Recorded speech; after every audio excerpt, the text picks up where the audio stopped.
استعيذ بالله من الشيطان الرجيم بسم الله الرحمن الرحيم ம். போன தடவை நிறைய முக்கியமான விஷயங்களை பற்றி உங்களுக்கு சொல்லியிருந்தேன். குறிப்பாக அல்லாஹ் என்ற வார்த்தைக்கும் அவனுடைய அஸ்மாவுல் ஹுஸ்னா திருநாமங்கள் அந்த வார்த்தைக்கும் உள்ள தொடர்பு என்ன, அது சம்பந்தப்பட்டதையும் சொல்லியிருந்தேன். மேலும் சில ஹஜ்ஜை பற்றியும் சொல்லியிருந்தேன். அந்த போன தடவை பேசியதில் நன்றாக விஷயத்தை புரிந்து கொண்டு அவருடைய அபூபக்கர் அவர்கள் அவருடைய ஒப்பீனியன், அவர் விஷயத்தை எழுதியிருந்தார்கள், சொல்லியிருந்தார்கள். நன்றாக சொல்லியிருந்தார்கள்.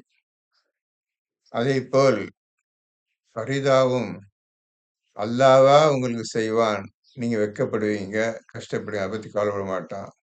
அல்லாஹ் ஒரு ஆளுக்கு என்ன உதவி செய்ய வேண்டும் என்று முடிவு செய்து விட்டானோ நிச்சயமாக அவன் வெளிப்படுத்திடுவான். யாருக்கும் தயங்க மாட்டான், வெட்கப்பட மாட்டான். உங்களுக்காக அந்த உதவி செய்வதற்கு அவன் தயாராக இருக்கின்றான். அதையும் சொல்லியிருந்தார்கள். மேலும் சிராய் ஷாஹா அவர்கள்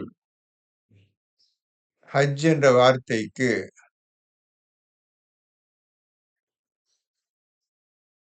முஷ்ரிக்கை விட்டு முற்றிலும் விலகுதான் ஹஜ் என்ற வார்த்தைக்கு அர்த்தம் என்று கூறியிருந்தார்கள்.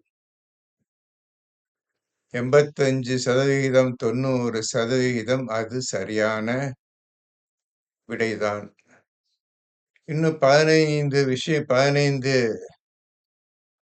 இருக்குது. அதை முடிச்சிருங்கன்னு சிராய் ஷாகிட்ட சொன்னேன். ஹஜ் என்ற வார்த்தைக்கு அர்த்தம் கிட்ட நெருங்கிட்டாங்க. இன்னும் யோசித்து ஒழுங்கா முடியுங்கன்னு சொல்லியிருந்தேன். சிந்திச்சிருக்கிறாங்கன்னு நினைக்கிறேன். சரி, சிந்திச்சு தான் சொல்லட்டும். இப்பொழுது போன தடவை எந்த ஆயத்திலிருந்து ஆரம்பிக்க படிங்க. 4வது சூரா அன்-நிசாஉ 150. ம். எவனொருவன் நேர்வழி இன்னது என்று தனக்கு தெளிவான பின்னரும் இத்தூதரை விட்டு பிரிந்து மூமின்கள் செல்லாத வழியில் செல்கிறானோ அவனை அவன் செல்லும் வழியிலேயே செல்லவிட்டு நரகத்திலும் அவனை நுழையச் செய்வோம். அதுவோ சென்றடையும் இடங்களில் மிக கெட்டதாகும். இவ்வளவு சொல்லியும் இன்றைய ஜனங்கள் இந்த குரானை விட்டு தன் போக்கிலே போய்க் கொண்டிருக்கின்றார் என்பது உங்களுக்கு நன்றாக தெரியும். கண்ணால் பார்த்து கொண்டுதான் இருக்கின்றீர்கள். எப்படி இந்த உலகம் இவ்வளவு சொல்லியும் திருந்த மாட்டேன் என்று கூறி தன்னுடைய வழிமுறையில் செல்லுகின்றதோ, அல்லாஹ் விட்டுருவான் அவங்கள. கடைசியில போய் சேர வேண்டிய இடம் நரகம்தான். சென்று அடையும் இடங்களெல்லாம் மிகவும் கெட்டது ஆகும் என்று அல்லாஹ் குறிப்பிட்டிருக்கின்றான். இப்ப நீங்க கண்ணால சொல்லணும்னு அவசியம் இல்ல. நீங்க கண்ணாலலாம் பார்த்துட்டு நடக்கிற விஷயத்த கண்ணால பார்த்துதான் இருக்கிறீங்க. எந்த குறையும் இல்லாம எப்படி குர்ஆனுக்கு விரோதமா நடந்து கொண்டிருக்கின்றார்கள் என்பதையும் பார்த்து கொண்டே கேள்விப்பட தேவையில்லை. கண்ணாலேயே அவங்க செயல்களை பார்த்து கொண்டிருக்கின்றீர்கள். அவர்களுடைய பேச்சையும் கேட்டுக் கொண்டிருக்கின்றீர்கள். மேற்கொண்டு எதுவும் சொல்ல தேவையில்லை. சொல்லுங்க, படிங்க. 160. நிச்சயமாக அல்லாஹ் தனக்கு இணை வைப்பதை மன்னிக்கவே மாட்டான். நிச்சயமாக அல்லாஹ் தனக்கு இணை வைப்பதை மன்னிக்கவே மாட்டான். முஷ்ரிக், இணை வைப்பது என்றால் முஷ்ரிக், ஷிர்க் வைக்கிறது. இதுதான் ஹஜ். ஆகவே உங்களுடைய இஸ்லாமிய வாழ்க்கை எதில் ஆரம்பமாகிறது என்றால் ஷிர்க்கிலிருந்து, இணை வைப்பதிலிருந்து முற்றிலும் நீங்கள் விடுபட வேண்டும். ஷிர்க்கிலிருந்து முற்றிலும் முஷ்ரிக் கூட்டத்திலிருந்தும் அவர்களுடைய செயல்களிலிருந்தும் முற்றிலும் நீங்கள் விடுபட வேண்டும். முற்றிலும் விலகி இருக்க வேண்டும். இப்பொழுது புரிந்து கொண்டிருப்பீர்களே, மன்னிக்கவே மாட்டான். அப்போ ஹஜ்ஜு செய்வது கட்டாயமாகிவிட்டது. முஷ்ரிக்களை விட்டும் விலகிக் கொண்டான் என்று சொல்றான் ஆண்டவன். பார்த்துக்கிருங்க. ஹஜ்ஜு எதுல வந்து நிக்குது பாருங்க. இப்போ ஹஜ்ஜு முஷ்ரிக் விட்டு முற்றிலும் விலகுறது. முஷ்ரிக் வைக்கிறவங்களுக்கு, இணை வைப்பவர்களுக்கு ஆண்டவன் மன்னிப்பே கிடையாது சொல்லிட்டான். மத்த எல்லாத்தையும் மன்னிச்சிருவேன். மன்னிச்சா என்ன? நீங்க திருந்தி அல்லாஹ்விடம் மன்னிப்பு கேட்டு திருந்திக் கொண்டால் மன்னிக்க ஆமா. அதனால நான் ஷிர்க் வைக்க எப்படி வாழ்ந்து சொர்க்கத்துக்கு போவ நீ? முற்றிலும் விலகணுமே! முற்றிலும் விலகுறது தான் 924. இந்த 924ல ஒண்ணே ஒண்ணு தான் பாக்கி இருக்குது. அத கஷ்டப்படாத விட்டுருங்கன்ட்டு நசீர் சொன்னாரு. நல்ல எல்லாரும் நல்லா நம்ம சார்லஸ் சொன்னாரு, நல்ல விஷயங்கள் வந்திருக்கின்றன படித்தேன். ரொம்ப சந்தோஷம் என்று சார்லஸும் சொல்லியிருந்தார் போன பயானை பற்றி. இப்படியாக ஒவ்வொருவரும் நீங்கள் முன்னேறிக் கொண்டே வருகின்றீர்கள் என்று நன்றாக தெரிகின்றது. இப்ப இந்த ஆயத்த ஒழுங்கா எழுதிக்கிறங்க. இது பக்கத்துல 9:3 எழுதிக்கிறங்க. மன்னிக்கவே நாம் இன்னும் தெளிவாக சொல்கிறேன். இந்த ஷிர்க்க விட்டு முழுமையாக நாம் விலக வேண்டும். விலகுவதற்கு உண்டான வழிகளை தான் நாம் இப்பொழுது பேசிக்கொண்டும், ஆராய்ந்து கொண்டும் செயல்பட்டுக் கொண்டிருக்கின்றோம். நிச்சயமாக அல்லாஹ் நமக்கு நிச்சயம் உதவி செய்வான், காப்பாற்றுவான். படிங்க. இது பக்கத்துல 9:3 எழுதிருங்கப்பா. இது அல்லாததை தான் நாடியவருக்கு மன்னிப்பான். இது அல்லாத. இணை என்னைக்கு வைக்கலையோ, அன்னைக்கே நீங்க முடிவு பண்ணிக்கிறணும். இந்த ஆயத்துக்கு உண்மையான விளக்கம் எப்படின்னு கேட்டா, என்னைக்கு நீ இணை வைக்கலையோ அல்லாஹ்வுக்கு, அல்லாஹ் நம்பிட்டேன்னு அர்த்தம். அல்லாஹ் நம்பிட்டீங்கன்னு அர்த்தம். அல்லாஹ் புரிஞ்சுக்கிட்டீங்கன்னு அர்த்தம். புரியாதவரை ஷிர்க்ல தான் இணை வைப்பது ஆகணும். சரியா? நீங்க என்னைக்கு ஷிர்க் விட்டு விலகிட்டீங்களோ, ஷிர்க்ல அல்லாஹ் ஷிர்க் வைக்கலையோ, அப்பவே புரிஞ்சுக்கிறலாம், நீ முற்றிலும் அல்லாஹ்வை நம்பிவிட்டீர்கள் என்று புரிந்து கொள்ளலாம். ஆகவே இதைத் தவிர அல்லாஹ் எல்லாத்தையும் மன்னிச்சிடுறேன்னு சொல்றான். மன்னிச்சிடுறேன்டா, ஷிர்க் தான் ஹையஸ்ட் இது வேலை. இருக்குலே பெரிய வேலை ஷிர்க் வைக்கிறது தான். அந்த ஷிர்க்க விட்டுட்டா, முற்றிலும் அல்லாஹ் பக்கம் திரும்பிட்டேன்னு அர்த்தம். பாவங்கள்லாம் மன்னிக்கப்பட்டாகிவிட்டது என்றார். படிங்க. எவன் ஒருவன் அல்லாஹ்வுக்கு இணை வைக்கின்றானோ அவன் நிச்சயமாக வெகு தூரமான வழிகேட்டில் ஆகிவிட்டான். இப்போ நீ உலகம் முழுவதும் வெகு தூரமான வழிகேட்டில் போய்விட்டார்கள். நீங்க இந்த உலகத்துல தன்னை முசல்மான், முஸ்லிம், இஸ்லாமியன் சொல்லிக் கொண்டிருக்கின்ற இந்த மக்களையும், இஸ்லாமிய நாடுகள், அரபு தேசங்கள் என்று சொல்லிக் கொண்டிருக்கிற இந்த 2 கூட்டத்தாரையும் எடுத்துக் கொள்ளுங்கள். அனைத்து கெட்ட செயல்களும் இவர்கள் தான் செய்து கொண்டிருக்கின்றார்கள். முற்றிலும் விரோதமாக இஸ்லாத்திற்கும், அல்லாஹ்வுக்கும், ரசூலுக்கும், குர்ஆனுக்கும் முற்றிலும் முதற்தரமான விரோதிகள் இந்த அரபு தேசங்கள் அனைவரும்.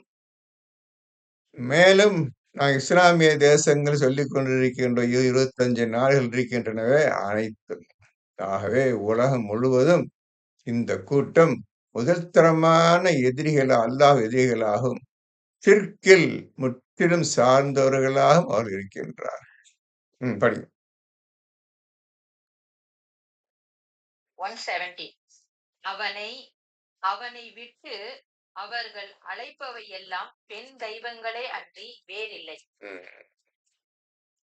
ஆண்டவன் சொல்றான், நீங்க தெய்வங்கள் எப்படிப்பட்ட தெய்வங்கள் சொல்றான்? பெண் தெய்வங்களே அன்றி வேறில்லை. பெண் தெய்வங்கள். எல்லா தெய்வம் பெண் தெய்வங்களாக தான் அன்றைய காலத்தில் இருந்தது என்று இதன் மூலமாக தெரிகிறது. அல்லாஹ் சொல்லுகின்ற உதாரணத்தின் மூலமாக இது உண்மை ஒன்று தெரிகின்றது.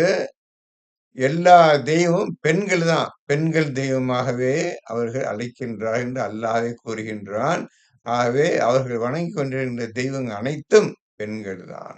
ம், இன்னும் துஷ்ட ஷைத்தானையும் தவிர ம். வேறு யாரையும் அவர்கள் இப்போ ஷைத்தான நம்பி தான் இந்த கூட்டம். எது அரபு கூட்டமும், இஸ்லாமிய கூட்டம் சொல்லி உலகத்து அனைத்தும் ஷைத்தான நம்பி தான் வாழுதுங்க. இப்போ நீங்க கொஞ்சம் உலகத்தையும் பார்க்கணும். என்ன மாரி வழிகேட்டில் இவங்க போய்க் கொண்டிருக்கிறார்கள் என்பதை நீங்கள் தெரிந்து கொள்ள வேண்டும். அப்பொழுதுதான் நீங்க மற்றவர்களும் பேச முடியும். உதாரணத்துக்கு 5வது சூறாவுல 51 எடுங்க.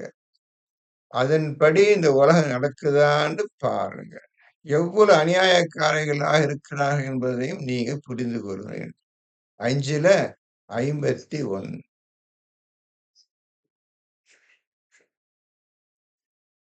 மோமின்களே, யூதர்களையும் கிறிஸ்துவர்களையும் உங்களுடைய பாதுகாவலர்களாக ஆக்கிக் கொள்ளாதீர்கள். உங்களுக்கு விரோதம் செய்வதில் அவர் தம்மில் சிலர் சிலருக்கு பாதுகாவலர்களாக இருக்கின்றனர். உங்களில் எவரேனும் அவர்களை பாதுகாவலர்களாக ஆக்கினால் நிச்சயமாக அவரும் அவர்களை சேர்ந்தவர்தான். நிச்சயமாக அல்லாஹ் அநியாயக்கார மக்களுக்கு வழி காட்ட மாட்டான். இப்பொழுது ஒரு விஷயம் உங்களுக்கு நல்லா தெரியுமோ தெரியாதோ எனக்கு தெரியாது. இந்த அரபு தேசம்னு இருக்குதுல்ல, ஒரு 10, 12 பேர் இருக்கிறானுங்க. ஒரு டசன் இருக்கிறானுங்க. Dirty dozen. இந்த 12 கூட்டத்தினரும் அமெரிக்கா மீது முழு நம்பிக்கை வைத்துக் கொண்டு, அமெரிக்கா என்ன சொல்லுதோ அதை செய்து கொண்டிருக்கின்றார்கள். நல்லா புரிஞ்சுக்கிறீங்க. உலகம் நடக்குது இன்னைக்கு. அமெரிக்கா என்ன சொல்றானோ அதான் செய்வானுங்க. இப்ப கண்ணு முன்னால பெரிய விஷயம் நடந்துட்டு இருக்குது. கஸ்ஸா மக்கள், பாலஸ்தீன் மக்கள் அவ்வளவு கொன்று தள்றான் அவன் இஸ்ரேல்காரனும், அமெரிக்காக்காரன். நல்லா புரியுங்க. யூதர்களும், அமெரிக்காக்காரன். கொண்டு தள்றான். பக்கத்திலே இருக்கிறானுங்க 12 நாடு. ஒருத்தன் எந்த ஹெல்ப்பும் பண்ணல. அமெரிக்கா சொல்லிட்டான், நாங்க உதவி செய்ய மாட்டோம். இஸ்ரேலுக்கு உதவி செய்றாங்க. நல்லா புரிஞ்சுக்கங்க.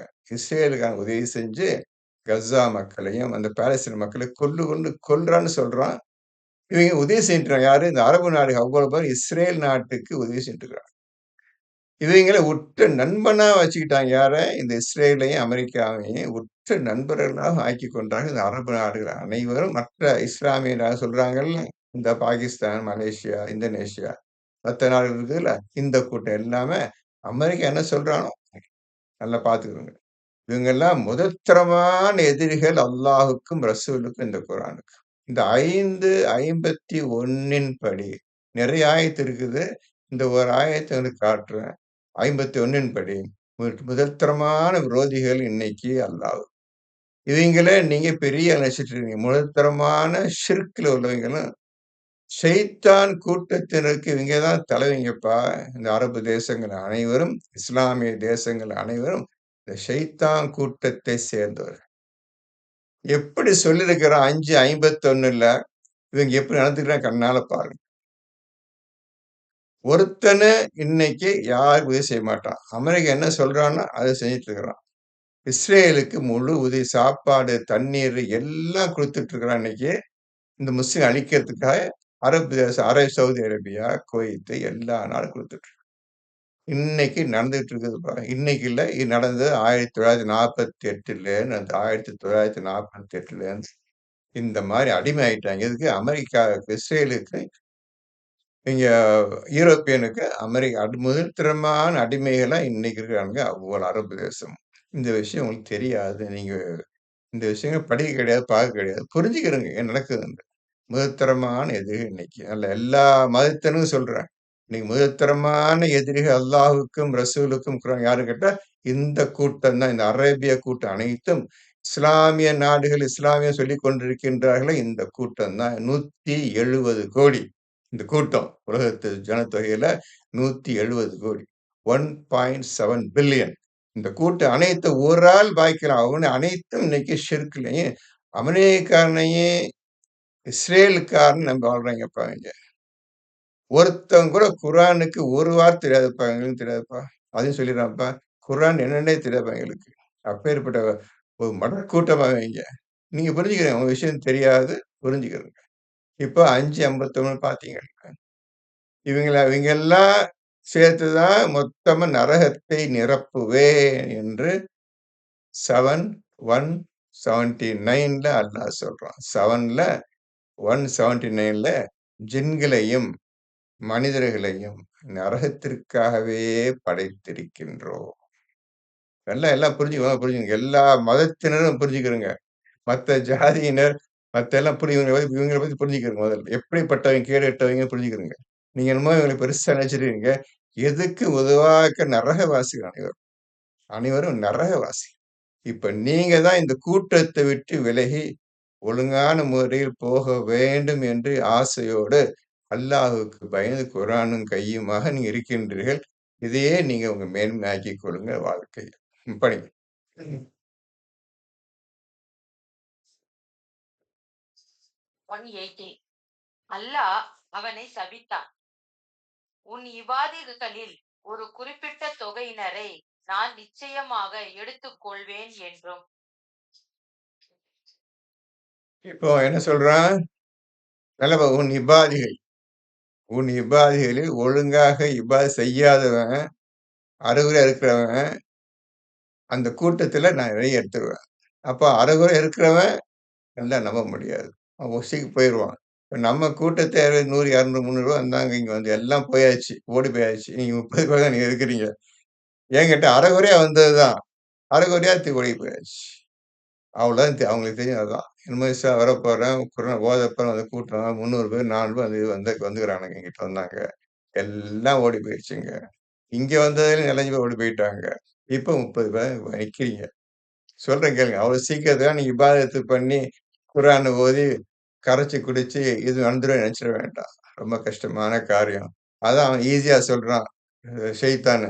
அவன் இபாதத்து பண்றவங்கள்ல ஒரு குறிப்பிட்ட ஒரு தொகைய எடுத்துருவேன் நான். உன்னை விட்டு விலக்கிருவேன்ட்டு ஷைத்தான் அல்லாஹ்ட்ட சொல்லுகின்றான். ம். 190. இன்னும் நிச்சயமாக நான் அவர்களை வழிகெடுப்பேன். ம். அவர்களிடம் வீணான எண்ணங்களையும் உண்டாக்குவேன். ம். ம். கால்நடைகளின் காதுகளை அறுத்து விடுபடியும் அவர்களை ஏவுவேன். ம். இன்னும் அல்லாவின் படைப்புகளுடைய கோலங்களை மாற்றும்படியும் ஏவுவேன் என்றும் ஷைத்தான் கூறினான். இப்போ அவன் இந்த மாரிலாம் செய்வேன்ட்டு டைரக்ட்டா சொல்றான். இதெல்லாம் என்ன செய்ய முடியும். நான் சொல்ற மாரி செய்வானுங்க அவனுங்க. அப்பேர் மகா முட்டாள் கூட்டம் அப்படின்னு சொல்றான்பா ஷைத்தான். ஷைத்தான் சொல்ல மனிதன் படைச்சிய, மனிதன பார்த்தியா? இவன இப்படி இந்த மாரி செய்ய வைப்பேன். நான் சொன்னத செய்வாங்க அவைங்க. அந்த நம்பிக்கையோட பேசுறான் ஷைத்தான். இன்னைக்கு செஞ்சு காட்டிட்டான். அவன் என்ன சொல்றானோ, அதுதான் இன்னைக்கு மனிதர்கள் செஞ்சுட்டு இருக்காங்க. மற்றபடி அவர்கள் எதுவும் செய்யல. ஷைத்தான் என்ன வழியை காட்டுகின்றானோ, அதை தான் இந்த மனிதர்கள் செய்து கொண்டிருக்கின்றார்களே தவிர, அவர்களுடைய எண்ணங்கள், செயல்கள் கிடையாது. அல்லாஹ்வுடைய பேச்ச விட்டுட்டு, ஷைத்தான் காட்டும் வழிமுறைகள் இந்த உலகத்தில் ஒவ்வொரு மனிதரும் எப்படி வாழ்கின்றார்கள்? என்ன வேலை செய்கின்றார்கள்? எப்படி தன் வாழ்க்கையை போக்கிக் கொண்டிருக்கின்றார் என்று ஷைத்தான் காட்டிய வழியில்தான் ஒவ்வொரு மனிதனும் தன்னுடைய வாழ்க்கையை அமைத்துக் கொண்டிருக்கின்றான். மற்றபடி அவர்களாக இந்த எண்ணங்கள் வரவில்லை. எப்படி உலகத்த காட்டி, உலகத்து ஆசையை காட்டி, உலகத்து பொருளை காட்டி, நீ எப்படி வாழ வேண்டும்? இதை நம்பிதான் நீ வாழ வேண்டும். இதை நம்பாவிட்டால் உன் வாழ்க்கை அழிந்தது என்று சொல்லிக் காட்டுகின்றான். மனிதனும் ஆமாம் என்று ஒப்புக்கொள்கின்றான் ஷைத்தானுடைய பேச்சை. இத டைரக்ட்டா அல்லாஹ்ட்ட சொல்றான். பார்த்துக்கங்க. ம்.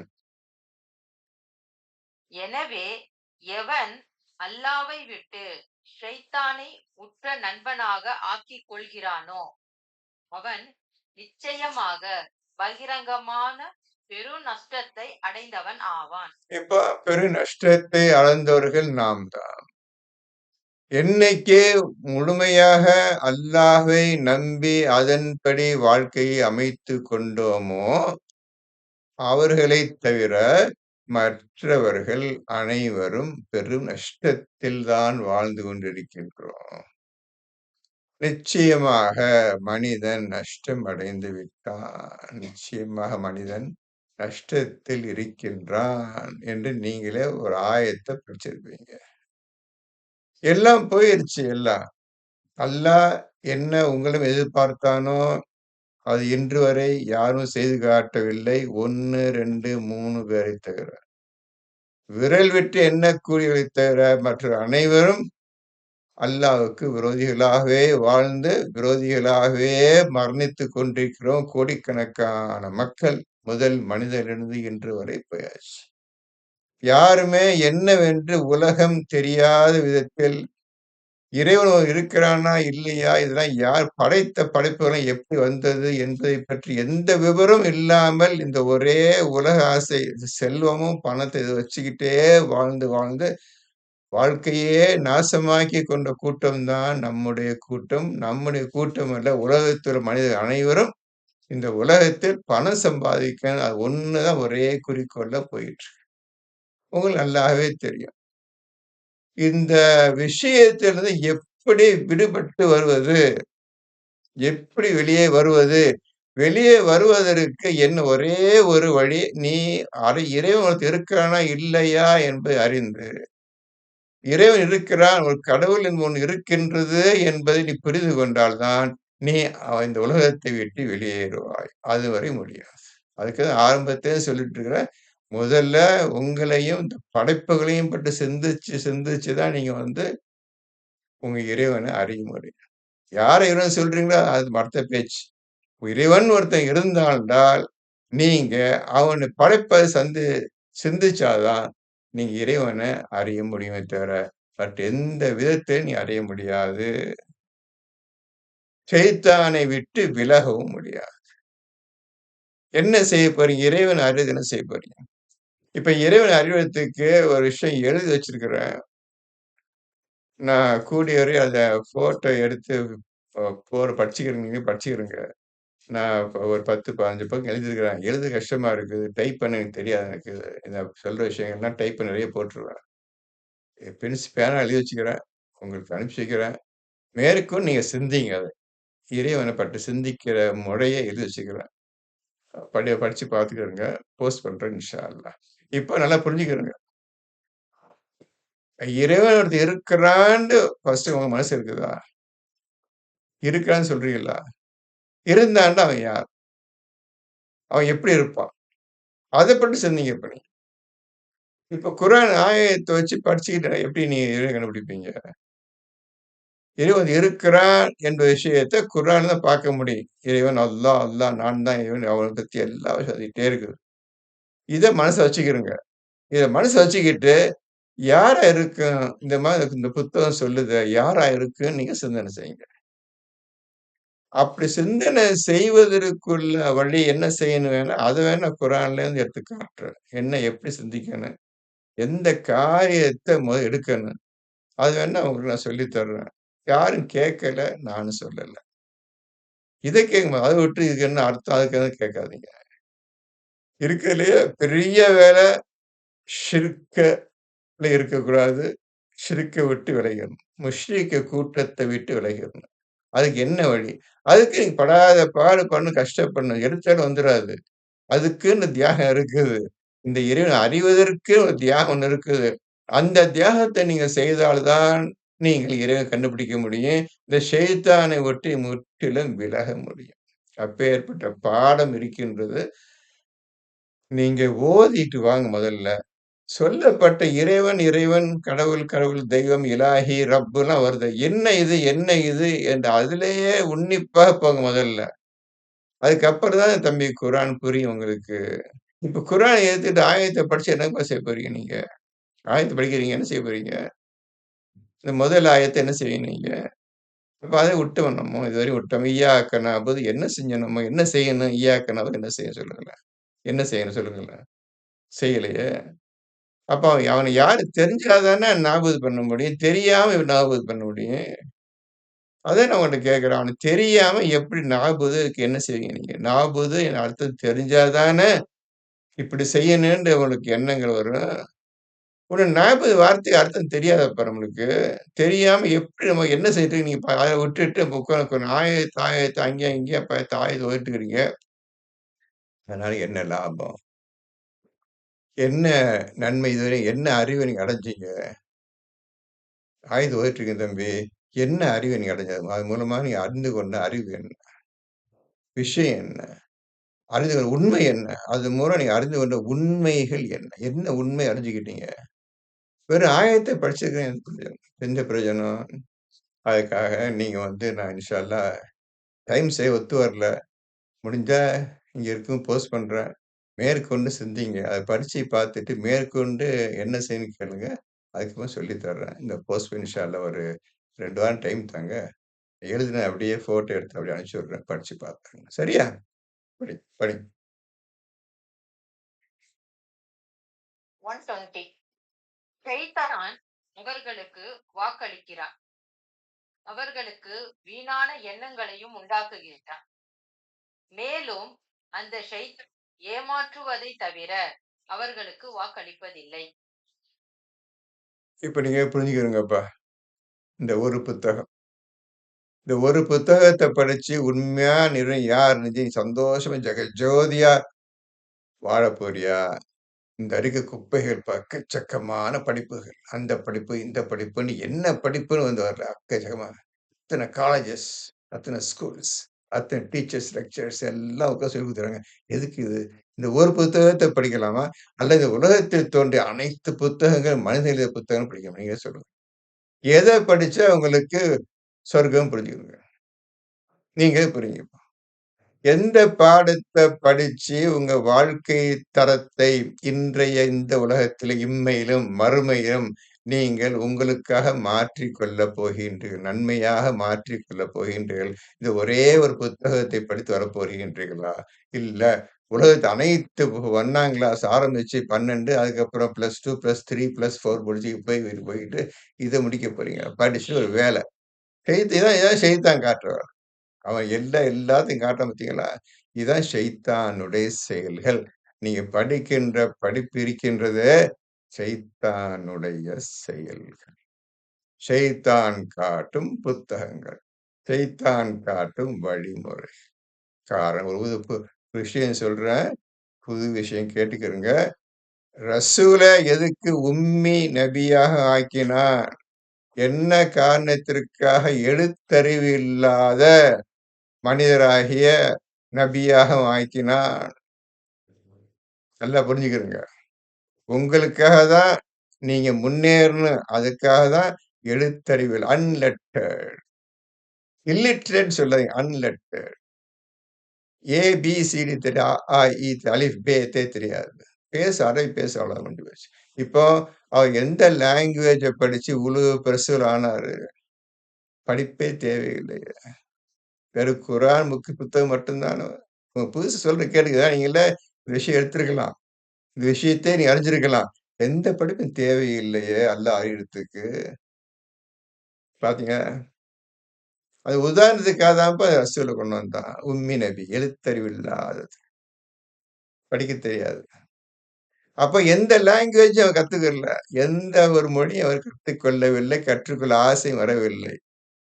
பார்த்துட்டீங்களா? அவர் வாழ்க்கைய புரிஞ்சு பார்த்தீங்களா? இந்த ரசூலை பின்பற்றுங்கள். எப்படி பின்பற்றுறீங்க? நம்மளுக்கு ஒவ்வொருத்தரும் 2, 3 லாங்குவேஜ் தெரியும். என்ன பிரயோஜனம்? சொல்லுங்களேன். இப்ப இப்ப இப்ப இப்ப முடிவுக்கு வாங்கல. எந்த படிப்பும் படிக்காத, எந்த ஒரு லாங்குவேஜும் தெரியாத, பேசுவார் அரபி முடிஞ்சு போச்சு கத. வந்தாரா, உலகத்துக்கு மகத்தான புத்தகத்த அறிவு குடுத்து போய்க்கிறாரு அவரு இன்னைக்கு. இந்த புத்தகத்த மட்டும் படிச்சு முன்னேற போறீங்களா? இல்ல. இதெல்லாம் படிக்கணுங்க.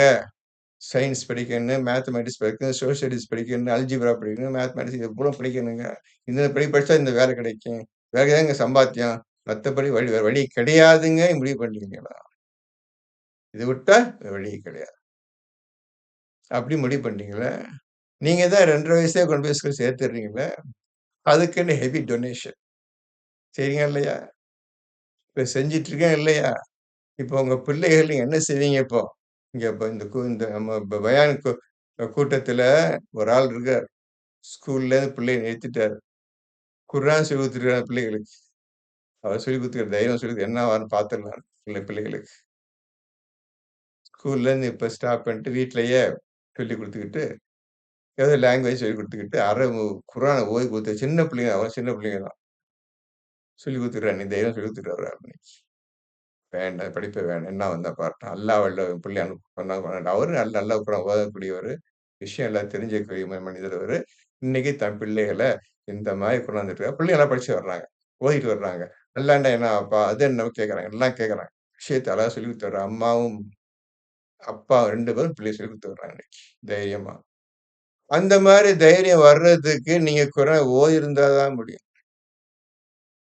குரான புரிந்திருந்தா தான் முடியும். இல்லாட்டி ஷைத்தான் வழிதான்.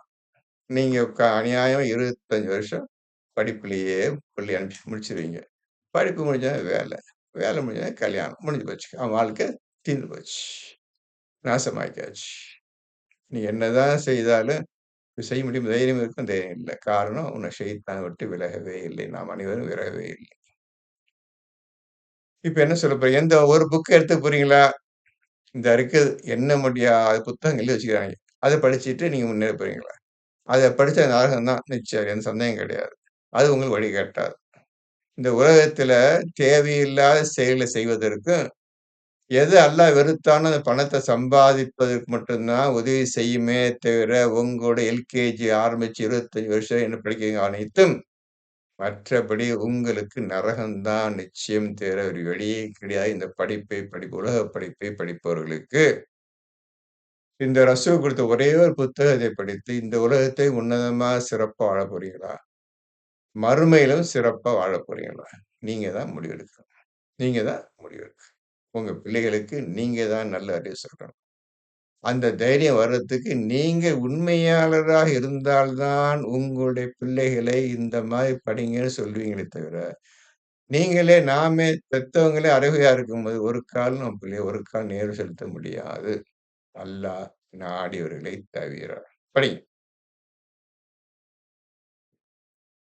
121. இத்தகையோருக்கு நரகமே ஒதுங்குமிடம் ஆகும். அவனுக்கு கரெக்ட்டா ஃபைன் ரிசல்ட் குடுத்துட்டான்பா ஆண்டவன். இத நீங்க படிச்சுக்கிறீங்க. படிச்சுட்டு என்ன செய்ய போறீங்க? இந்த ரிசல்ட்ட சொல்லிட்டான்பா ஆண்டவன். இத்தகையோருக்கு நரகமே ஒதுங்கும் இடம் ஆகும். குரானை தொடாதவன், குரானை புரியாதவன், குரானை பின்பற்றாதவன், இவனுக்கு நரகம்தான் கூலி என்று அல்லாஹ் அடித்து கூறிவிட்டான். ரிசல்ட்ட சொல்லிட்டேன். இப்ப ரிசல்ட் வந்துருச்சு சார். ரிசல்ட் வந்துருச்சு. உங்க கையில இருக்குது. நீங்க என்ன செய்ய போறீங்க இப்போ? அதான் கேள்வி இப்போ. அல்லாஹ் எதிர்பார்க்கிறான். என்ன சொல்லப் போறதுக்கு இதுக்கு பதில் என்ன சொல்லப் போறேன்னு அல்லாஹ் எதிர்பார்க்கிறான். ரசூல பார்த்துக்கிருங்க. அவருடைய வழிமுறைய பார்த்துக்கிருங்க. அவருடைய வாழ்க்கைய பார்த்துக்கிருங்க. அவர் எப்படி நடந்தான்னு பார்த்துக்கிருங்க. ரசூல் வாழ்க்கைய பின்பற்றுதான்ப்பா நீங்க ரசூலை பின்பற்றுங்கள். அவர் வாழ்க்கைய எப்படி அமைத்துக் கொண்டார்? குரான் வழியிலேயே தன்னுடைய வாழ்க்கையை அமைத்துக் கொண்டார். அல்லாஹ்வின் கட்டளைப்படியே தன் வாழ்க்கையை அமைத்துக் கொண்டார். இதுதான் ரசூலை பின்பற்றுங்கள்னு சொல்றோம். இப்ப தான் ரசூல 1, 2 விஷயம் அறிஞ்சிட்டு வர்றீங்க. நல்லா புரிஞ்சுக்கங்க. எந்த விஷயத்தையும் கட்டாயப்படுத்தாம பாருங்க. ஹஜ் விஷயத்துல. அவருக்கு ஒரு திருமணம் செய்து வைக்க வேணும் இந்த பெண்ணை. இது உலகம் பூரா திட்டும். இந்த மாரி போய் கல்யாணம் பண்ணிட்டா இருப்பான்னு திட்டும். கட்டு நீ. அது தப்பே கிடையாது என்று உலகத்துக்கு தெரியட்டும் என்று அவர தள்ள மாட்டி விட்டான். உங்களுக்காக இப்பேற்பட்ட ஊரெல்லாம் திட்டக்கூடிய செய்தியை வாங்கிக் கொண்டு, அல்லாஹ்வின் கட்டளை அப்படியே அடிபணிந்திருந்தாருப்பா. இப்படி செய்வீங்களா நீங்க? இந்த இருக்கா மரியம். அவங்களுக்கு ஒரு மகத்தான ஒரு கஷ்டமான காலம். இப்போ குழந்தை உண்டாயிருச்சு. ஊர என்ன சொல்லணும்? ஊருக்கு என்ன பதில் சொல்றது? அந்த பெண்கள் அந்த பெண் மரியம் வந்து கஷ்டப்பட்டாங்க. "நீ செஞ்சே தீரணும். நீ குழந்தை பெற்றே தீரணும். இது என்னுடைய கட்டளை. என்னுடைய வாக்கு இது. செஞ்சே தீரணும்." அவன் வாக்கு வச்சான். ஊரெல்லாம் திட்டுச்சு. ஊரெல்லாம் என்ன தப்பான காரியம் செஞ்சு வந்திருக்கிறா? என்ன விபரீதமான இது கொண்டாந்திருக்கிறா? என்று ஊரெல்லாம் சொந்தக்காரலாம் கேட்டாங்க. என்ன செய்றது? அல்லாஹ்வுடைய கட்டளை. அப்ப அந்த அல்லாஹ்வுடைய கட்டளையை நீங்க ஏற்றுக்கொண்டு பின்பற்றி நடப்பதற்கு, அப்போ அல்லாஹ் என்ற ஒரு இறை இருக்கிறான் என்பதை உறுதியா அறிந்த பின்னர் தான் அல்லாஹ்வுடைய கட்டளைக்கு நீங்க கீழ்ப்படிய முடியும். அதுதான் சொல்றேன் முதல்ல அல்லாஹ் புரிஞ்சுக்கிறேன் நீ முதல்ல. அல்லாஹ் யாருன்னு புரிஞ்சுக்கங்க முதல்ல. புரிஞ்ச பின்னர் தான் இந்த விஷயம் நடக்கும். இல்லாட்டி ஒண்ணும் செய்ய முடியாது. அப்போ மறுபடியும் என்ன சொல்றாங்க? நான் செத்து போயிறக்கூடாது. இந்த விஷயம் செத்து போயிறக்கூடாதுன்னு சொல்றாங்க. இந்த இப்ப நான் ஊரெல்லாம் திட்டுமே. ஏச்சு பேச்ச வாங்கறதுக்கு முன்ன இது செத்து போயிறக்கூடாதான்ட்டு வாய தொறந்து பேசுறாங்க. மறுபடியும் படிச்சிருப்பீங்க. அதே நிலை தான் ரசூல். நீ குரான் கிடையாது. நான் சொல்றேன் கேட்டுக்கிருங்க. ஆனா நீ மறுக்க முடியாது. இந்த மாரி எனக்கு போய் ஜெயிதுடைய மனைவிய கட்டி வச்சுட்டாங்கல்ல. நான் வளர்ப்பு பையன்ல அவன். அவனுக்கு கல்யாணம் பண்ண பொண்ணு அவன் டைவர்ஸ் பண்ணிட்டு போயிட்டான். இப்ப இந்த பொண்ணு என் தெருல கட்டி ஊருக்கு என்ன பதில் சொல்றது? ஊர்ல திட்ட செய்வான். வாங்கிக்க. நீ எனக்கா தீரணும். இந்த மாரி கட்டளைகள் ஒவ்வொருவருக்கும் வரும். நீ உண்மையிலே இஸ்லாத்துக்கு வந்துவிட வேண்டும். குர்ஆன் படி நடந்துவிட வேண்டும் என்று ஆசைப்பட்டால், இந்த மாரி தருணங்கள் உங்கள் ஒவ்வொருவருக்கும் ஏற்படும். அத சந்திக்க தயாரா? சந்திக்க தைரியம் இருக்குதா? ஆணும், பெண்ணுக்கும் கேட்கிற தைரியம் இருக்குதா? இருந்தா எல்லாரும் தூக்கி வச்சு மூடி வச்சு போயிட்டே இருக்க. நீ படிக்க ஒண்ணு, படிக்காம ஒண்ணுதான். இந்த மாரி எல்லாத்துக்கும் வரும். நீங்க முடிவு எடுத்துட்டீங்கன்னா, இந்த குர்ஆன் படிதான் நடப்பேன் என்று நீ முடிவு எடுத்துக் கொண்டால், நிச்சயமாக இந்த மாரி கடுமையான சோதனை உங்களை வந்து பிடிக்கும், இறங்கும். அல்லாஹ்வுடைய கட்டளை வேகமாக இறங்கும். அப்பொழுது நீங்கள் தைரியமா ஏற்றுக்கொள்ள வேண்டும். இதுதான் அல்லாஹ் உங்கள எதிர்பார்க்கிறான். தைரியமா ஏத்துக்கிறியா? வெறுக்கிறியா? விட்டு ஓடுறியா? அல்ல என்னைய திட்ட போறியா? என்ன செய்ய போறன்னு பார்க்கலாம். என்ன செய்ய போறீங்க? உங்களுக்கு நான் சொல்லுவது அனைத்தும் குர்ஆனிலிருந்தே சொல்லுகின்றேன். தைரியமா இருக்கணும். தைரியமா இருக்கணும். இருந்தே ஆகணும். வேற வழி கிடையாது. இருந்தே தீரணும். அந்த காரியத்த செய்தே முடிக்கணும். அல்லாஹ் சந்தோஷப்படணும். ஊர் உன்னை திட்டணும் உன்னைய. போய் இந்த காரியத்தை செய்தாய். இந்த மாரி நடந்து கொண்டாய் என்று அவங்க அட்வைஸ் பண்ணுவானுங்க. ஆனா அல்லாஹ் அட்வைஸ் நான் சொல்றத கேளு. அல்லாஹ்வுடைய அட்வைஸ். இதுக்கெல்லாம் தயாரா நீங்க அனைவரும்? இப்ப கேட்டுக்கொண்டிருக்கிறீர்களே, பயான் கேட்டுக்கொண்டிருக்கின்றீர்களே, இதுக்கெல்லாம் தயாரா? இருப்பீங்களா? இன்ஷா அல்லாஹ் சொல்லுங்க. அப்படி சொல்லுங்க. அப்படி வரணும். முடியும். அல்லாஹ் உதவி செய்வான். அல்லாஹ் நம்பிட்டா முடியும்னு வரீங்க. அவ்வளவுதான் முடிஞ்சு போச்சு கதை. பிஇஸ்னில்லாஹி அல்லாஹ் அனுமதி கொள்ள செய்வேன். பிஇஸ்னில்லாஹ்.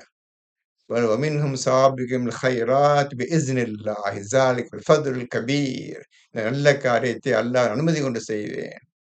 இந்த மாபெரும் பெரிய காரியங்களை செய்வேன். நிச்சயமா செய்வேன் என்ற எண்ணம் ஓடிட்டே இருக்கணும். இப்படி இருந்தா, அத அல்லாஹ் சோதிச்சு, சரியான ஆளு இந்த ஆளு தான் சொல்லி உங்களுக்கு தனி ஸ்பெஷல் ஒரு கட்டளை இறங்கும். இன்னொருத்தனுக்கு இறங்குனாலும் இறங்காது. உங்களுக்குன்னு தனியா ஸ்பெஷல் எக்கச்சக்கமா கட்டளை இருக்குது. உங்களுக்கு இறங்கும். அத நீங்க தைரியமா ஏத்துக்கிறீங்க. என்னதான் சரி. உலகம் திட்டுனாலும் சரி, ஏசுனாலும் சரி, பேசினாலும் சரி. நாளைக்கு அல்லாட போறோம். எல்லாரும் போறோம். அவன் திட்டுறவனும் போறான், நானும் போறேன். பார்ப்போம் யாரு நரகத்துக்கு போறாங்க, யாரு சொர்க்கத்துக்கு போறாங்கன்னு அப்ப உங்களுக்கு முடிவு எடுத்துருவீங்க. இன்ஷா அல்லாஹ் எல்லோரும் எண்ணத்தோட இருங்க. உண்மையால இருந்தா எனக்கு சும்மா இறங்கிறாரு. உண்மையால இருந்தா நிச்சயம் ஒவ்வொருத்தருக்கும் ஒவ்வொரு விதமான சோதனை நிறைந்த கட்டளை இறங்கும். ரெடியா இருந்துக்கணும். எந்த சமயத்தையும் அது வரலாம். படிங்கம்மா, படி. க்கு நரகமே ஒதுங்குமிடம். ம். இதை விட்டு தப்பிச் செல்ல அவர்கள் ஒரு வழியையும் காண மாட்டார்கள். ம். 122. மேலும் எவர் நம்பிக்கை கொண்டு நற்செயல்கள் செய்கிறார்களோ அவர்களை நாம் சுவனபதிகளில் நுழைய வைப்போம். அவற்றின் கீழே ஆறுகள் சதா ஓடிக்கொண்டிருக்கும். அங்கு அவர்கள் என்றென்றும் தங்கி இருப்பார்கள். அல்லாவின் வாக்குறுதி உண்மையானது. இன்னும் வார்த்தைப்பாட்டில் அல்லாவை விட உண்மையானவர் யார்? நீங்க எந்த நற்கர்மங்கள் செய்தாலும் எப்படி செய்ய வேண்டும்? நம்பிக்கை கொண்டு. ஈமான் கொண்ட பின்னர் தான் குர்ஆனில் சொல்லிய நற்செயல்கள் அனைத்தையும் செய்ய முடியும். இந்த குர்ஆனில் பார்ப்பீர்களேயானால் எவர்கள் நம்பிக்கை கொண்டு எவர்கள் ஈமான் கொண்டு, எவர்கள் நம்பிக்கை கொண்டு நற்செயலை செய்தாலும் தான் குரான் முழுமையா இருக்கும். ஆக நீங்க செய்ற செயல் நற்செயல் என்று ஒரு கால் நினைத்து விடாதீர்கள். ஈமான் கொண்ட பின்னர் குரானில் சொல்லியதை தான் அவன் செய்வான். அந்த செயல்கள் அனைத்தும் நற்செயல்கள் நல்லா புரியுது. புது வார்த்தை, புது விஷயம் படிச்சுட்டே போயிருப்பீங்க.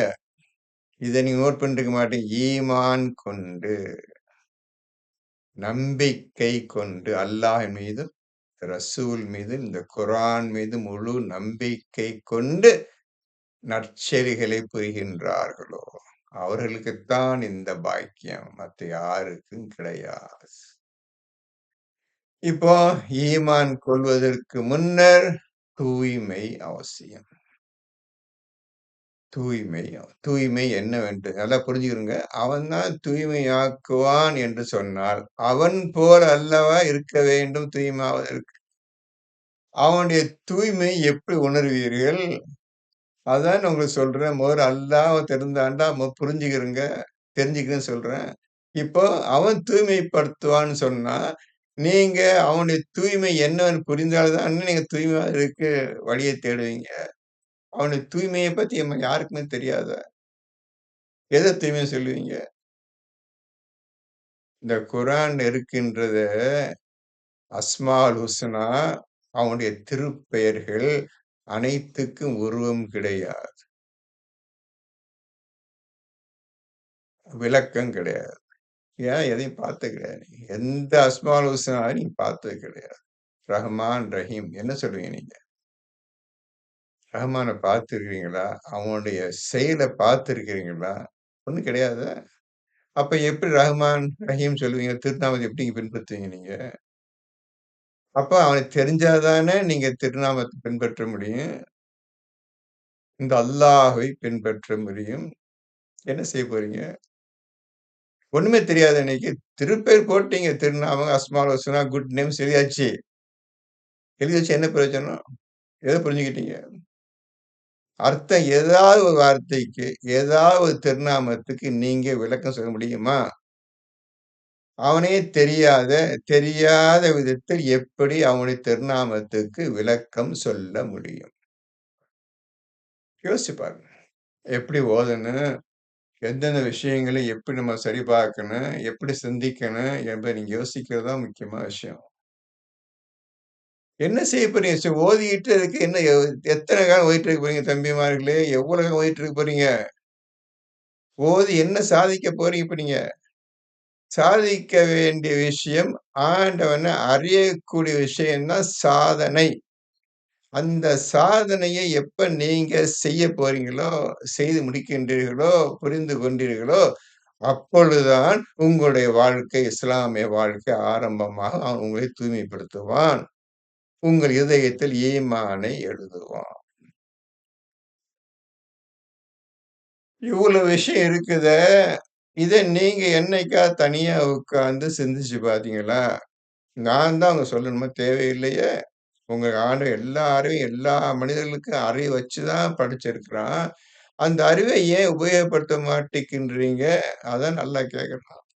உங்களுக்குள்ளேயே ஆயத்துக்கள் இருக்கின்றன. அதை உற்று நோக்கி பார்க்க வேண்டாமா? கவனித்து பார்க்க வேண்டாமா? சிந்தித்து பார்க்க வேண்டாமா? என்று கேட்கிறானப்பா.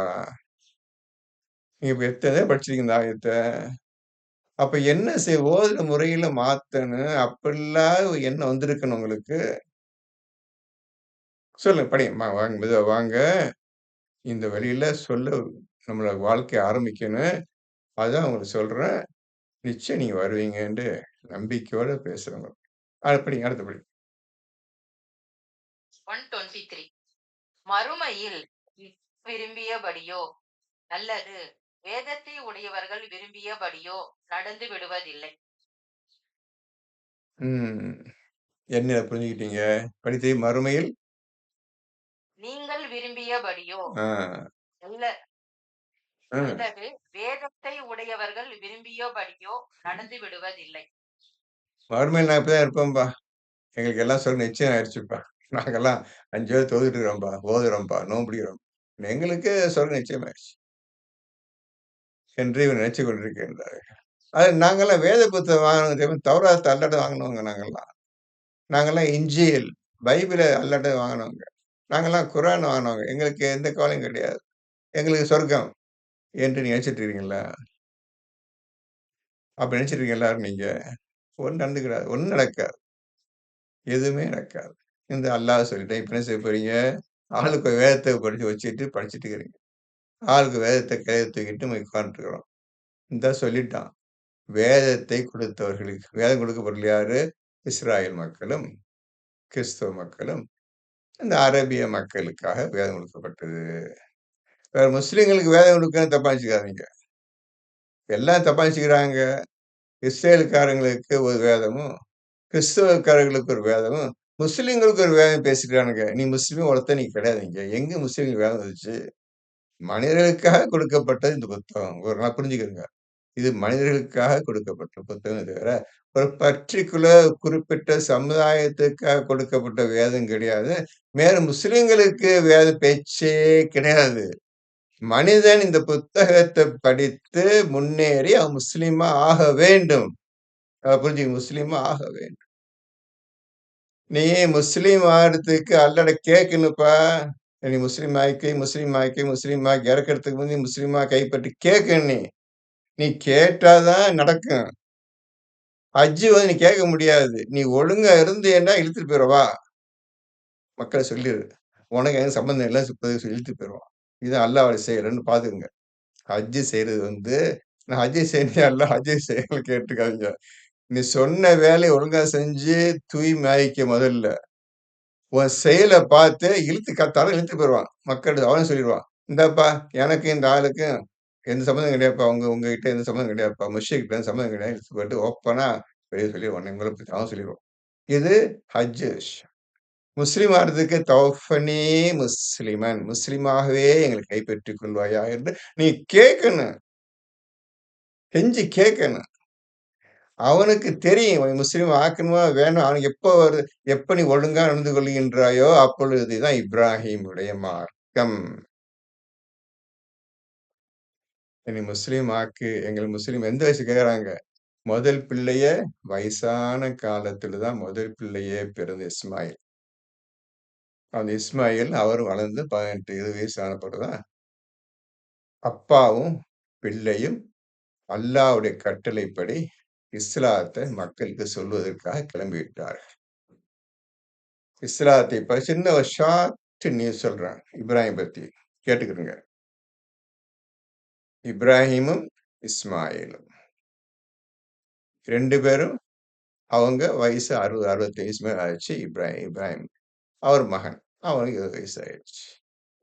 இப்ப 2 பேரையும் முஸ்லீம்களாக ஆக்கி வைப்பாயாக என்று கேட்கின்றார்கள். யாரு? நபி கேட்கிறார்.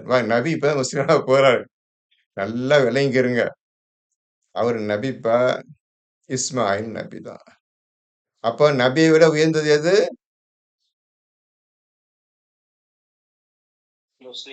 ஆ முஸ்லீம் என்ற வாக்கியம்.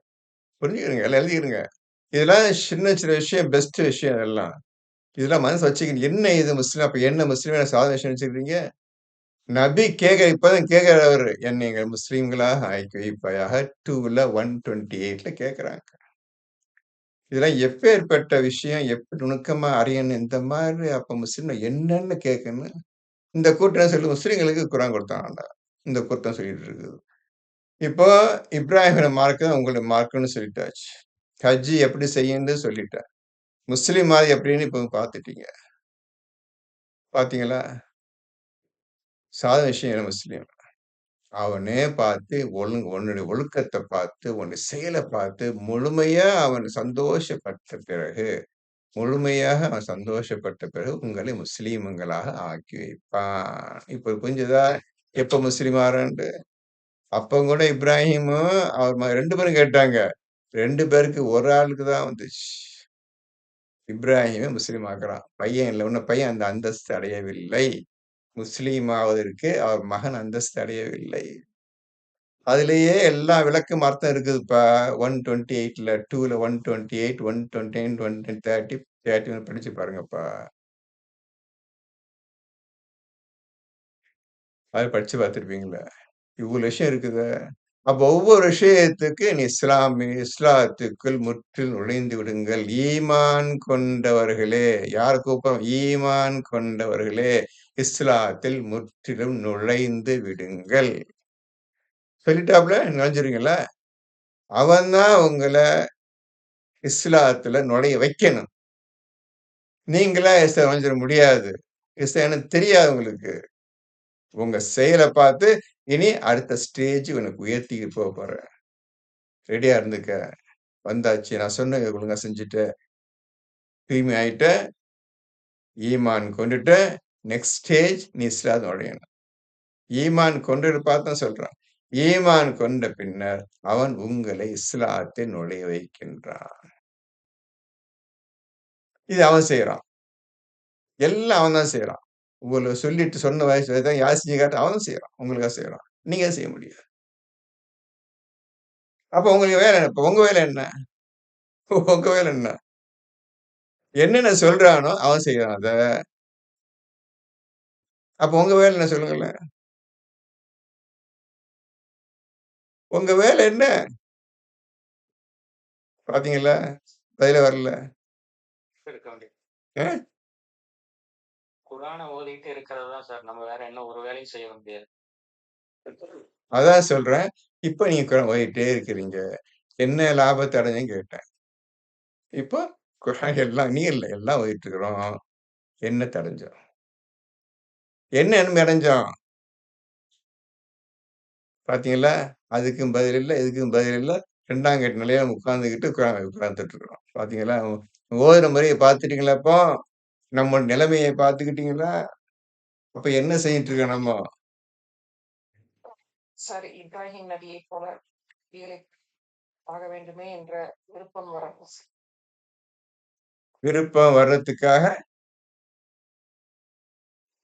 பிடிக்கும்போது நம்மளும் அந்த மாரி ஒரு நிலை அடையணும் அப்படிங்கிற ஒரு ஃபர்ஸ்ட் ஒரு விருப்பத்தோட தான் நம்ம அ பயணம் செய்யணும் சார். வர வர கஷ்ட நஷ்டங்கள் எல்லாம் அவங்க எப்படி சந்திச்சு அதுலருந்து எப்படி உறுதியா இருந்து இறைவனிடத்திலிருந்து அவங்க உதவிகள வாங்கி எப்படி அழகா வாழ்ந்தாங்களோ, அந்த வாழ்க்கைய நம்மளும் வாழணும் அப்படின்னு ஒரு விருப்பம் ஃபர்ஸ்ட் மனசுக்குள்ள வேணும் சார். உலக வாழ்க்கையில எப்படி விருப்பம் வருதோ, அதை அடையறக்கு அத விட அதிகமா இறைவனோட பாதையில போயி அழகா வாழ்றதுக்கு ஒரு விருப்பம் வரணும் சார். சோதனைகள சந்திக்கிறக்கும் அந்த விருப்பத்தோட அதுக்கப்புறம் ஒரு இறைவன் அதுக்கப்புறம் அவங்களுக்கு அதுலருந்து காப்பாத்தி உயர்ந்த நிலைக்கு கொண்டு வந்திருக்காங்க சார் ஒவ்வொருத்தரையும். அந்த நிலைய அடையணும்னு சொல்லி ஒரு விருப்பம் வரணும் சார். இப்போ அதுக்காக அல்ல ரசூலை பின்பற்றுங்கள். ரசூலை பின்பற்றுவதற்கு முன்னால என்னை அறிந்து கொண்டு என்னை பின்பற்று. அது அல்லாஹ்வை பின்பற்றுங்கள். தூதரை. இப்ப ஃபரீதா சொன்னத கேட்டீங்க. இதுதான் இப்ப நம்ம செய்யக்கூடிய காரியம். இத படிச்சு பார்த்துட்டு, இதே மாரி நம்மளும் வரணும். இந்த அல்லாஹ் சொன்ன செயல செய்யணும்.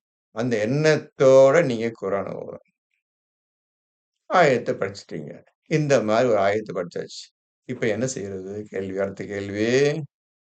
அவங்க சொன்னேன், சரி இப்ராஹிம் தான் நம்மளுக்கு தலைவர், நம்மளுக்கு இமாம். அவர் வந்து தீரணும். அவர் பின்பற்றி தான் நடந்து தீரணும் தவிர, யார் எந்த மனிதனும் பின்பற்ற முடியாது. ரசூலுக்கே அவர் தான் இமாம். ஆக மனிதர்களுக்காக அவர் தான் இமாமா அல்லாஹ் ஆக்கிட்டான். இப்ப இவங்க சொன்ன மாரி, இப்ராஹிம் மார்க்கத்த முழுமையா குர்ஆன்லேருந்து அப்படி எடுங்க. உறிஞ்சு எடுங்க இப்ராஹிம் மார்க்கத்த. வந்துரும். இப்ராஹிம் முழு மார்க்கம் உடனே வந்துரும். அதை புரிஞ்சுக்கிருங்க. ஒரு உண்மைய சொல்றேன், கேட்டுக்கிருங்க.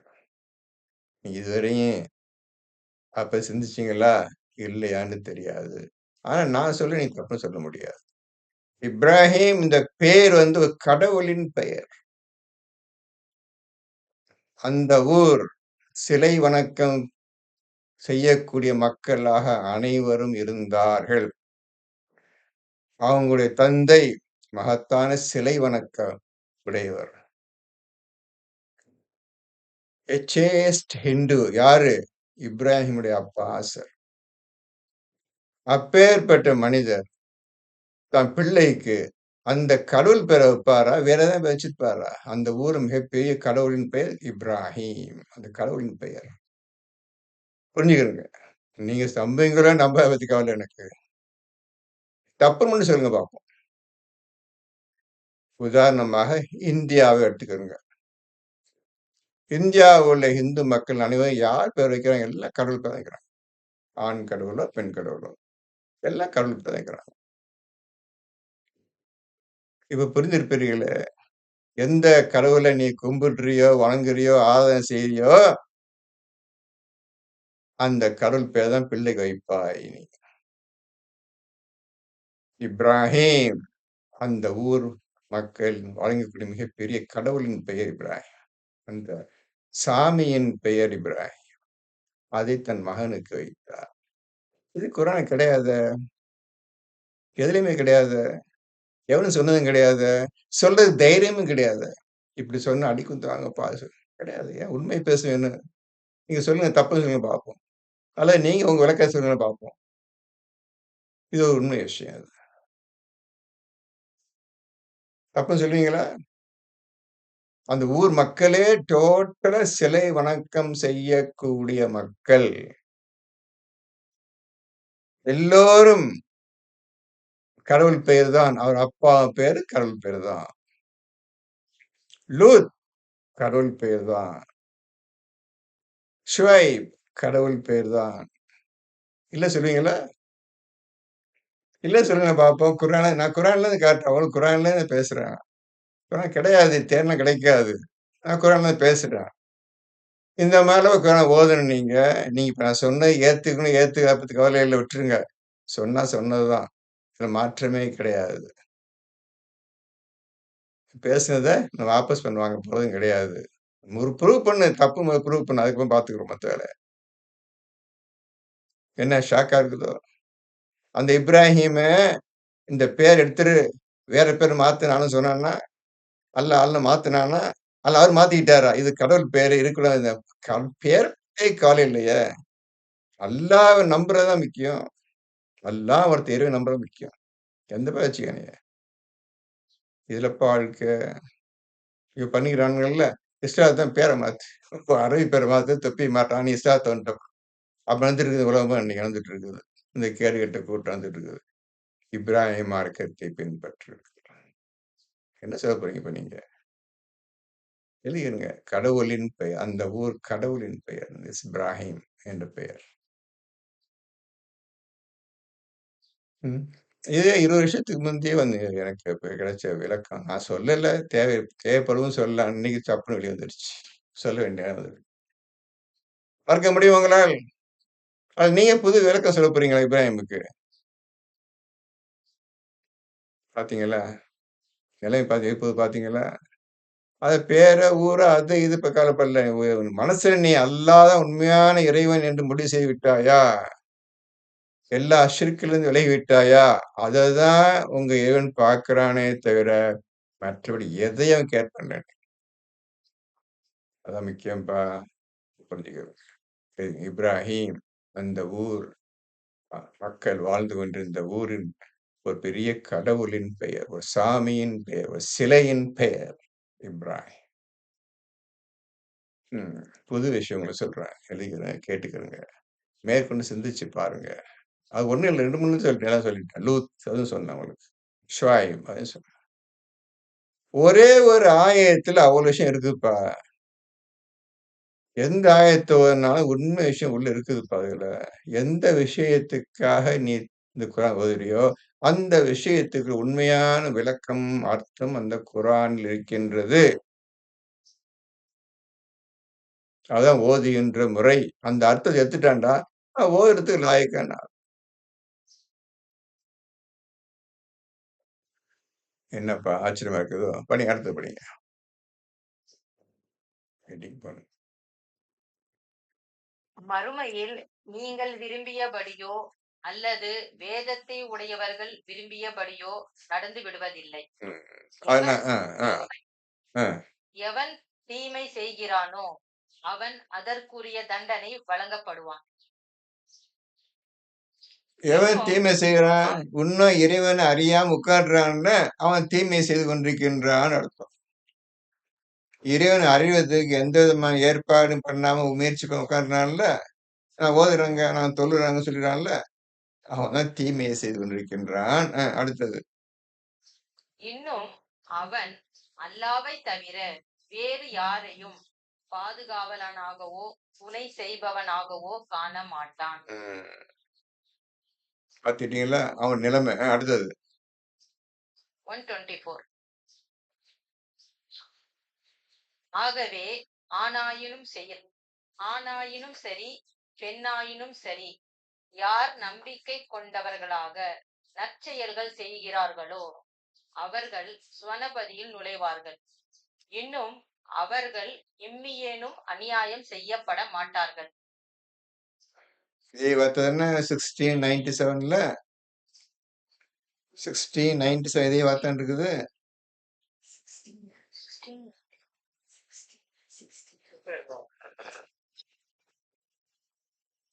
ஆணாயினும் பெண்ணாயினும் எவர் ஈமான் கொண்டு காக்கா அந்த நம்பர் பக்கத்துல எழுதிக்கோங்கம்மா.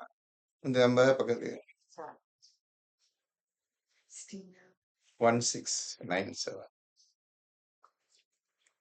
அப்ப எத்தனை தான் படிச்சிருப்பீங்க. தக்க மனசு வரணும். அதை மறக்கக்கூடாது. படிக்கிறேன் சரிங்க. மறக்கக்கூடாது. ஆயத்துக்கு தக்க விஷயங்கள் மறக்கக்கூடாது. நம்ம பத்தி கவலை இல்ல. விஷயங்கள் உள்ள நிறைய இருக்குது. ஆணாயினும் பெண்.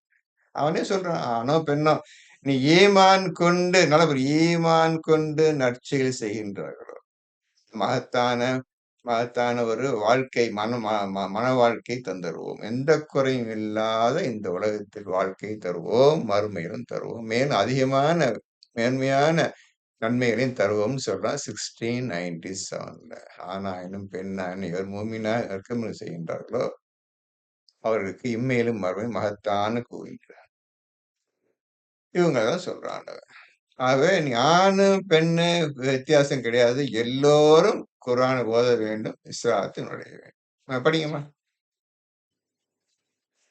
125. மேலும் எவர் முகத்தை அல்லாவுக்கு பணிய செய்து நன்மை செய்பவராக உண்மை வழியில் நின்ற இப்ராஹிமுடைய தூய தீனை பின்பற்றுகிறாரோ அவரை விட அழகிய தீன் உடையவர் யார்? ம்.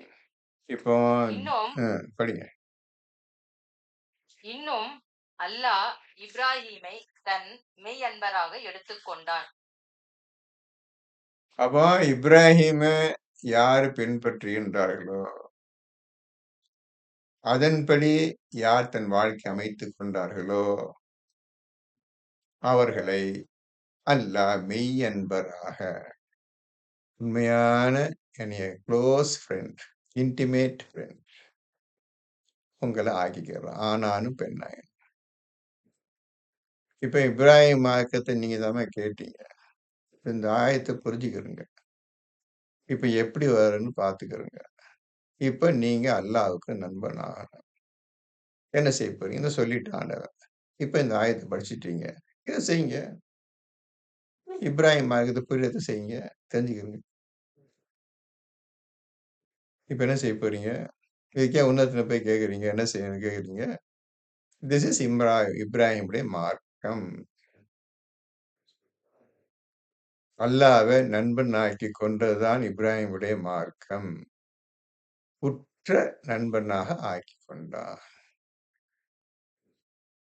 இப்ப இதுக்கு படிச்சிருப்பீங்க. இப்ப ஃபரிதா சொன்னாங்க, இப்ராஹிம் மார்க்கத்த படிக்கணும்னு. இந்த படிச்சுட்டு நீங்க படிச்சிட்டீங்க. ஃபரிதா படிச்சாச்சு. இப்ப என்ன செய்ய போறீங்க? இப்ராஹிம் மார்க்கத்த எங்க தேடி கண்டுபிடிக்க போறீங்க? என்ன செய்ய போறீங்க? யோசிச்சு பாருங்க. கண்ணா படிச்சாச்சு. விஷயத்த புரிஞ்சாச்சு. நான் இப்ராஹிம் என்ன செஞ்சேன்ட்டு அவன சொல்லி காட்டிட்டான். இப்ப இப்ராஹிம் மார்க்கத்த பின்பற்ற படிச்சுட்டு இருக்கிறோம். இதுவரை நாம் செய்த காரியம் என்ன? இப்ராஹிம் விஷயத்தில் அதன்படி நாம் செய்த காரியங்கள் என்ன? இதுவரை இப்போ சந்தியா நீங்க என்ன கேள்வி கேட்டீங்களோ இந்த பதில் வந்துருச்சுமா. ஷாயிதாம்மா அவங்க தான் சொல்றான். நீங்க கேள்வி கேட்டீங்க. இப்ராஹிம் மார்க்கம் கேட்டீங்க. இந்த வந்துருச்சு. உங்களுக்கு ஆண்னு பதில் சொல்லிட்டான். இப்போ என்ன செய்ய போறீங்கம்மா? எல்லாம் என்ன செய்ய நீங்க இல்ல எல்லாம் என்ன செய்ய நான் எல்லாரும் கேட்டு செய்யலாம். என்ன செய்யறது இப்போ? எப்படி வருது பார்த்தீங்களா? குரான் வார்த்தை வருது பார்த்தீங்களா? அப்ப இவன் யாருன்னு தெரிஞ்சாதானம்மா உங்கள அவன் நண்பன் ஏத்துக்குருவான். இவன் யாரும் தெரியாம எப்படி நண்பன் ஆகுறது? இவன் யாருன்னு தெரியாம என்ன செய்ய போறோம்ன்னு தெரியலையே! ஒண்ணும் தெரியாத விஷயத்த நம்ம அந்த விஷயம் தெரிஞ்சுக்கணும்னு ஆசை இல்லாம ஓதிட்டு இருக்கிறோம். அப்போ எவ்வளவு தூரம் அவன் சொல்றான், "படைப்பை பார்க்கவில்லையா? உன்னை எப்படி படைத்தேன் பார்க்கவில்லையா? வானங்கள் எப்படி படைத்தேன் பார்க்கவில்லையா? மற்ற உயிரினங்களையும், மற்ற பொருள்களையும் எப்படி படைத்தேன் பார்க்கவில்லையா? பார்க்கலன்னு" கேட்கிறானே, "அது நான் தான்டா படைச்சேன். அத பாருடா முதல்ல. அப்பதான் என்கிட்ட வர முடியும். அத விட்டுட்டு என்னத்த தூக்கிட்டு கண்ணு காலை மேல தூக்கிட்டு இருக்காதடான்னு" சொல்றான். மனுஷன பார்த்து சொல்றான். "என்னைய பாரு, என்னைய பாரு. என்னைய பார்க்கறது என்னைய படைப்ப பாரு. உன்னைய பாரு போதுமே. உன்னைய நீ யோசிச்சு பாரேன். நீ கண்டுபிடிச்சு யாருன்னு இறைவன கண்டுபிடிச்சிடாம நீ." அதானே அல்லாஹ் சொல்றான். அப்ப என்ன செய்றது நீங்க? இறைவன் கண்டுபிடிக்க என்ன செய்ய போறீங்க? என்னம்மா செய்ய போறீங்க? சொல்லுங்கம்மா. என்ன செய்ய போறீங்க? இத விட வேற என்னத்த சொல்றது? இருக்கிறத படிச்சு காட்டினா அது விஷயம் சொல்லியாச்சு. என்ன செய்வீங்க எல்லாரும்? அதனால இந்த விஷயத்த வச்சுக்கிட்டு, இது இந்த புத்தகம் மனிதர்களுக்காக. மனிதர்கள் வருவார்கள். இப்ராஹிம் வீட்டை த வீடை விற்று வீடை இப்ராஹிம் வீட்டை சுற்றி வாழ்பவர்கள் உம்மிடம் வருவார்கள். அவர்கள் சுஜூது செய்வதற்காகவும், செய்வதற்காகவும் இந்த வீட்டை தூய்மையாக்கி வைத்துக்கொண்டு இப்ராஹிமுடைய கட்டளை. நீங்க இப்ராஹிமா இருந்தீங்கன்னா, உங்களை தேடி வருவாங்க. இந்த ஃபைசாட்ட போய் கேட்கலாம், ஷாயாட்ட போய் கேட்கலாம், நசீர்ட்ட போய் கேட்கலாம் வருவாங்க. உங்கள தேடி வருவாங்க. அப்படின்னு அல்லாஹ் சொல்றான். உண்மையிலேயே இப்ராஹிம் பின்பு நடந்தா, உன்னை தேடி வருவாங்க. இஸ்லாத்த தெரிஞ்சுக்கிறதுக்கு, குரான தெரிஞ்சு வருவாங்க. அவங்களுக்காக நீ உன்னைய தூய்மைப்படுத்திக் கொள், தூய்மையாக்கிக் கொள் அது முதல் என்று சொல்றான். அப்போ நம்ம தூய்மையா இருந்தா தான் நம்மள தேடி வருவாங்க. 4 வார்த்தை சொல்லுங்க, கேட்கன்னு வர்றதுக்கு அப்புறம் எப்படி வருவாங்க? நீங்க தூய்மையா இருந்தா தான். மத்தபடி சாதாரண வர்றவங்க, போறவங்க பத்திலாம் இஸ்லாத்த நினைச்சிடாதீங்க. நீங்க தூய்மையா ஆயிட்டீங்கன்னா, அப்புறம் வர்ற ஆளுங்களே வேற ஆளுங்க தான். விஷயமே மாறி போயிரும். எல்லாமே மேன்மையாயிரும். உங்க வாழ்க்கை மாறிரும். வேற மாறிரும். இப்ப எத்தனை படிக்குமா அந்த இப்ராஹிம் ஆயத்த எத்தனை படிங்க? எவர் தம் முகத்தை அல்லாவுக்கு பணிய செய்து நன்மை செய்பவராக உண்மை வழியில் நின்ற இப்ராஹிமுடைய தூய தீனை பின்பற்றுகிறாரோ இப்ப கொஞ்சம் எடுத்துக்கலாம். அவரே கொஞ்சம் எடுத்துக்கங்க. இப்போ அல்லாஹ் புரியறதுக்கு அல்லாஹ் புரிஞ்சு, அல்லாஹ் பக்கம் முகத்த திருப்பிட்டார். யாரோ ஒருத்தன் இருக்கிறான். யார்? இந்த உலகம் யார் கையிலயோ கண்ட்ரோல்ல இருக்குது. இப்பதான் நினைக்கிறேன். யார் கையில இருக்காங்க? இந்த வானங்கள், பூமியிலும் யார் படைச்சிருப்பாங்க? இந்த சூரியன், சந்திரன் வந்து யார் வந்தது? இரவு பகல் யார் மாறி மாறி எப்படி வருது? இதற்கு காரணம் என்ன? யார் இதெல்லாம் ஆட்டி படைக்கிறது? என்ற எண்ணத்தோடு அவர் இருந்தார். இதுதான் செஞ்சிருந்தார் அவர். யாரா இருக்கும்? யாரா இருக்கும்? அப்படியே யாரா இருக்கும்? யாரா அதே உருவம் மாறுது. உருவம் மாறி விஷயங்கள் தெளிவாகுது. தெளிவானோனே, சரி என்னை படைச்ச இறைவன் ஒருத்தன் இருக்கிறான். அவன் எனக்கு வழி காட்டாத வரை எனக்கு ஒண்ணும் புரியாது. அவன் எனக்கு வழி காட்டுற வரையும் பொறுமையா இருப்பேன். இல்லல்லஸீ ஃபதரனீ ஃபஇன்னஹு ஸயஹ்தீன். எவன் என்னை படைத்தானோ அவனைத் தவிர, அவனே எனக்கு வழி அறிவிப்பான் என்ற முறையில் அவர்கள் பேச ஆரம்பிச்சார் இப்ராஹிம் நபி. தன்னாலேயே அர்ப்பணித்த அவர் வாழ்க்கை பார்த்தீங்களா? அப்பான்னு தெத்தி விட்டாரு. நீ என் கண்ணு முன்னாடி இருக்கிற போயிரு. இல்லாட்டி உனக்கு கல்லால அடிச்சே உன்னை சாவடிச்சுருவேன்னு சொல்லிட்டார். இப்ராஹிம் தன் பெற்ற தந்தை வந்து, "உன்னை கல்லால சாவடிச்சுருவேன். போயிரு. என் தெய்வத்த கொலை சொல்ற நீ?" அப்படின்னு போட்டார். மகத்தான ஒரு சோதனை. ஊர் மக்கள்லாம் நெருப்புல போட்டது 2வது சோதனை. இஸ்மாயிலை பலியிடுமாறு சொன்னது 3வது சோதனை. பார்த்தீங்களா? இந்த மாரி மனிதனை அல்லாஹ் தேர்ந்தெடுத்துக் கொண்டான். மெய்யன் அல்லாஹ் தேர்ந்தெடுத்துக் கொண்டான். இந்த 3 மகத்தான சோதனையை நம்மால் செய்ய முடியாது. உங்களால் எது செய்ய முடியுமோ அல்லாஹ்க்கு தெரியும்.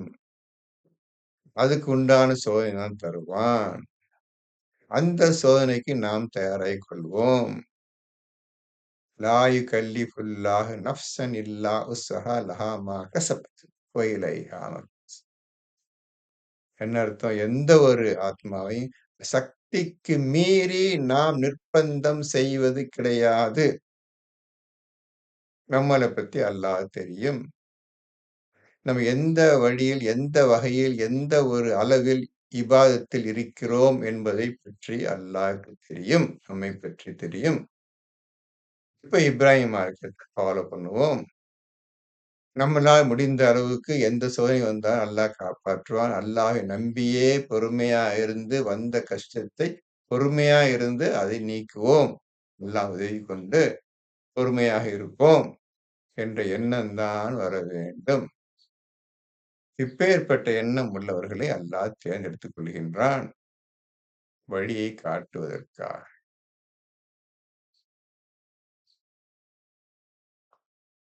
எப்படி போகுதுன்னு பாருங்க.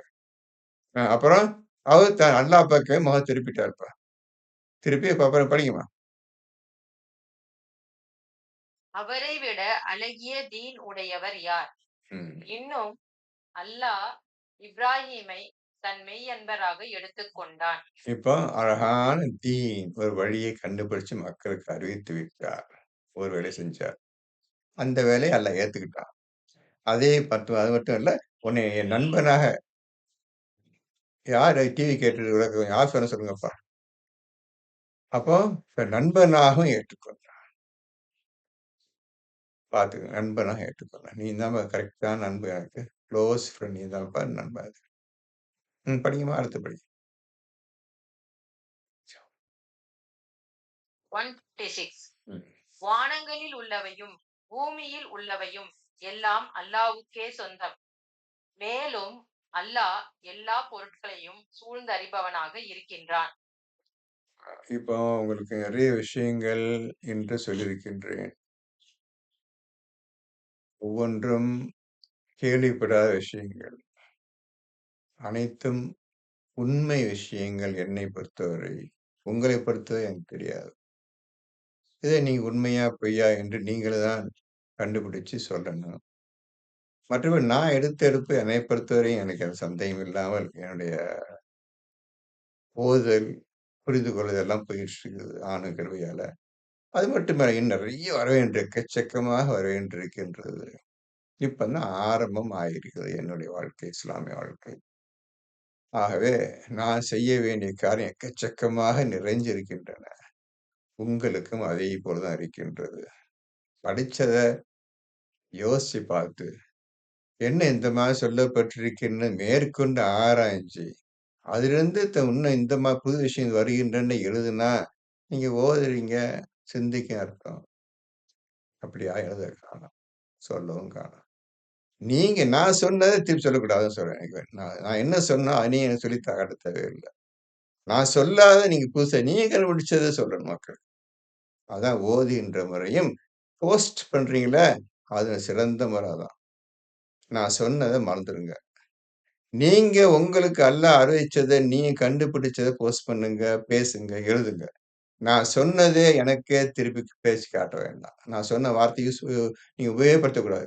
புதுசு தான் உபயோகப்படுத்தணும் நீங்க. அதுதான் இஸ்லாத்து முறை. இன்ஷா அல்லாஹ் பிஇஸ்னில்லாஹ் அல்லாஹ்வின் கிருபையால அடுத்த வாரம் தொடர்வோம். அதுவரையும் பொறுத்திருங்க. அல்ஹம்துலில்லாஹி ரப்பில் ஆலமீன். ஹஸ்புனல்லாஹ்.